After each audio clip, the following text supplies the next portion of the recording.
अभियान 40 के इस ऑनलाइन प्लेटफॉर्म पर आप सबका स्वागत है। और जैसा कि मेरे आप सभी छोटे भाई बंधु हमारे इस अभियान 40 को और इसके जो ज्ञानवर्धन वाले जो वीडियो हैं उनको देखते हैं, अच्छा रेस्पॉन्स देते हैं, इसलिए आप सबका बहुत बहुत धन्यवाद, बहुत बहुत आभार। और हम यही चाहते हैं इन वीडियो से आप हमारे इस संस्थान से जुड़ें, इस संस्थान के परिवार को और बड़ा करें और अपनी सफलता को सुनिश्चित करें। इसी हमारी जो एक सतत श्रृंखला चल रही थी उसके तहत आज हम बात करेंगे। एक कई लोगों में एक कन्फ्यूजन क्रिएट रहता है, वो कन्फ्यूजन रहता है संपत्ति के अधिकार से संबंधित।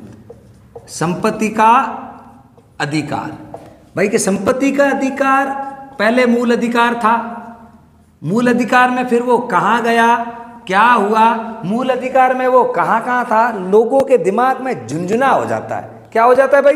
झुंझुना, दिमाग में साइकिल जो केमिकल लोचा हो जाता है। आज हम इस केमिकल लोचे को दूर कर देंगे। आज हम बताएंगे संपत्ति का अधिकार मूल अधिकार में कहाँ था। तो सबसे पहली बात याद रखिएगा, संपत्ति का जो अधिकार था वो मूल अधिकार में दो जगह दे रखा था, एक जगह नहीं, दो जगह।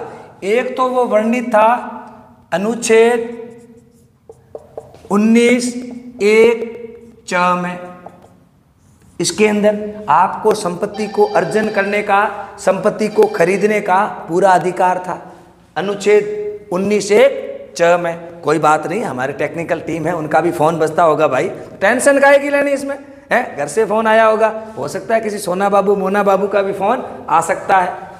और दूसरा संपत्ति का अधिकार हमें दे रखा था अनुच्छेद 31 में, अर्थात संपत्ति का अधिकार हमारे स्वतंत्रता वाले अनुच्छेद के भाग में भी था और अनुच्छेद 31 में भी शामिल था। तो याद रखिएगा, हमारे मूल अधिकारों में संपत्ति का जो अधिकार था वो अधिकार, उस अधिकार के प्रावधान अनुच्छेद 19 में भी थे और अनुच्छेद 31 में भी थे। तो भाई साहब क्या अभी भी है? अब नहीं है। अब संपत्ति का अधिकार मूल अधिकार का भाग नहीं है। वर्तमान में,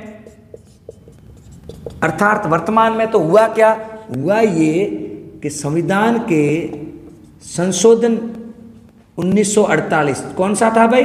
44वां संविधान संशोधन 1978, 44वें संविधान संशोधन 1978 में इस संपत्ति के अधिकार को मूल अधिकार से हटाकर मात्र एक विधिक अधिकार का दर्जा दे दिया, विधिक अधिकार का दर्जा दे दिया और उसे अनुच्छेद 300(क) में क्या कर दिया भाई? शामिल कर दिया। तो याद रखिएगा, जो संपत्ति का अधिकार पहले हमारे मूल अधिकार में अनुच्छेद 19(1)(च) व अनुच्छेद 31 में शामिल था, उसे 44वें संविधान संशोधन अर्थात 44वें संविधान संशोधन 1978 से हटाकर अनुच्छेद 300(क) में शामिल करके विधिक अधिकार का दर्जा दे दिया गया है। तो याद रखिएगा, वर्तमान में संपत्ति का अधिकार विधिक अधिकार की श्रेणी में आता है, मूल अधिकारों में संपत्ति के अधिकार का वर्णन नहीं है। चलिए इसी के साथ इस वीडियो को समाप्त करते हैं और आगे भी इसी तरह के अच्छे वीडियो आपको मिलते रहेंगे। प्लीज़ इन वीडियो को देखें, ज्ञानवर्धन करें। और यूपीएससी और आरपीसी में यदि एसडीएम का पद प्राप्त करना है और यूपीएससी में आपको कलेक्टर बनना है तो अभियान 40 से अच्छा मंच नहीं है। सबसे सस्ता, सबसे सुलभ और सबसे सराहनीय मंच है। आप भी जुड़ें और अपनी इच्छाओं को पूर्ण करें। धन्यवाद।